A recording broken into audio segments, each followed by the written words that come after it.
Chinese টিমটা আসলে যারা এসছে তারা অ্যাসেসমেন্ট টিম। এখানে কোনো চিকিৎসা প্রদানকারী বিশেষজ্ঞ ছিল না। তারা আসছে যে পরবর্তী স্টেপটা কী হবে সেটা দেখানোর জন্য। তা ক্রিটিক্যাল পেশেন্ট বলতে আমাদের কিছু পেশেন্ট আপনি জানেন যে চোখের মধ্যে বুলেট পিলেট আছে, এগুলো ক্রিটিক্যাল ছিল। এবং শরীরের বিশেষ স্পর্শক বিশেষ জায়গায় আমাদের বুলেট ইম্প্যাক্টেড অবস্থায় আছে, কিছু পেশেন্ট আছে যে স্পাইনাল কর্ডে বুলেট আছে, চেস্টে বুলেট আছে, এরকম পেশেন্ট ছিল আমাদের এখানে। আরও কিছু আছে যে নার্ভ ইঞ্জুরি ছিল, যেটা স্যারও বলেছেন আমাদের যে বেশ কিছু পেশেন্ট আছে নার্ভ ইঞ্জুরি, বিভিন্ন জায়গায় বুলেট শটের কারণে ওই এলাকায় যে নার্ভ প্লেক্সাস ছিল সেগুলো আক্রান্ত হয়েছে এবং যেগুলো অত্যন্ত, যার কারণে অনেক পেশেন্টই পঙ্গু হওয়ার মতো অবস্থা। এবং কিছু ছিল যাদের পা হাত কেটে ফেলতে হয়েছে, এরকম প্রায় ছিল 29 জনের মতো। আর প্রায় দৃষ্টি প্রতিবন্ধী হওয়ার মতো অবস্থায় আছে প্রায় 26 জনের মতো পেশেন্ট আছে। তো এগুলোই বলতে গেলে যে গুরুতর রোগী এগুলোই কিন্তু ছিল, এর প্রত্যেকটাই তারা দেখেছে এবং দেখে তারা বলেছে যে আমাদেরকে চিকিৎসা যেগুলো দেওয়া হয়েছে মোটামুটি তাদের যে অ্যাভেলেবেল ট্রিটমেন্ট তার সঙ্গে আমরা তারা 160 জন পেশেন্টকে ভিজিট করেছেন। এর মধ্যে 105 জন পেশেন্টের মেডিকেল রেকর্ডস তারা এক্সামিন করেছেন, আমাদের ডক্টরদের সাথে কথা বলেছেন। তাদের এটা হচ্ছে মূলত আপনার অ্যাসেসমেন্ট টিম, এটা একটু মনে রাখতে হবে। এই অ্যাসেসমেন্ট টিম চাইনিজ সরকার খুব দ্রুত সময়ের মধ্যে বাংলাদেশে পাঠিয়েছেন। এটা খুব খুব উৎসাহজনক একটা বিষয় আমাদের তরফ থেকে।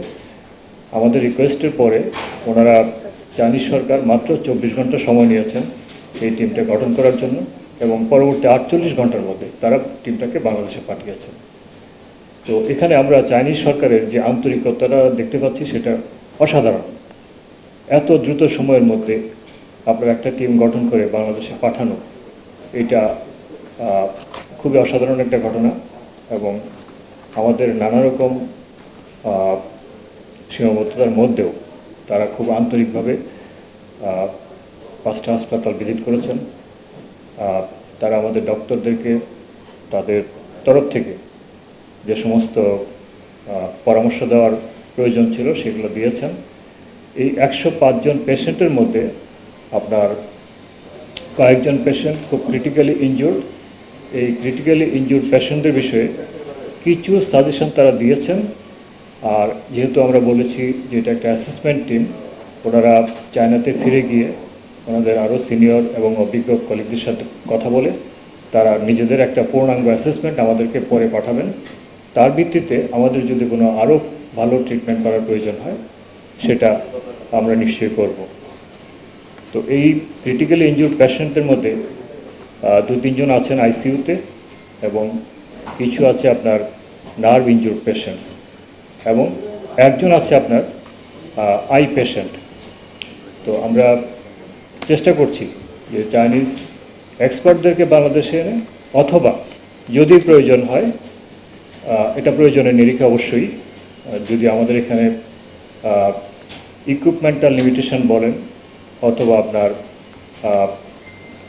আমাদের ডাক্তারদের অন্য কোনো স্কিলের যদি কোনো ঘাটতি থাকে তার ভিত্তিতে যদি কোনো প্রয়োজন হয় সেই সমস্ত পেশেন্টদেরকে আমরা দেশের বাইরে পাঠানোরও চিন্তাভাবনা করছি। এ ব্যাপারে আমাদের সিনিয়র সচিব মহোদয় এবং মাননীয় উপদেষ্টা খুবই আন্তরিক। আমাদের তরফ থেকে এই সিরিয়াস পেশেন্ট সহ অন্যান্য পেশেন্টদের সর্বোচ্চ চিকিৎসা সেবা প্রদানের ক্ষেত্রে আমাদের তরফ থেকে কোনো ঘাটতি থাকবে না। আমাদের প্রথম চেষ্টাটা থাকবে যে বাংলাদেশে ট্রিটমেন্ট করার, আর এরপরে যদি প্রয়োজন হয় আমাদের এক্সপার্টরা মনে করেন যে বাংলাদেশে সম্ভব না এবং আমি যেটা বলেছি এই অ্যাসেসমেন্ট টিম চায়না ফিরে গিয়ে তারা তাদের কলিগদের সাথে পরামর্শ করে আরও ফার্দার অ্যাডভাইস আমাদেরকে দেবেন।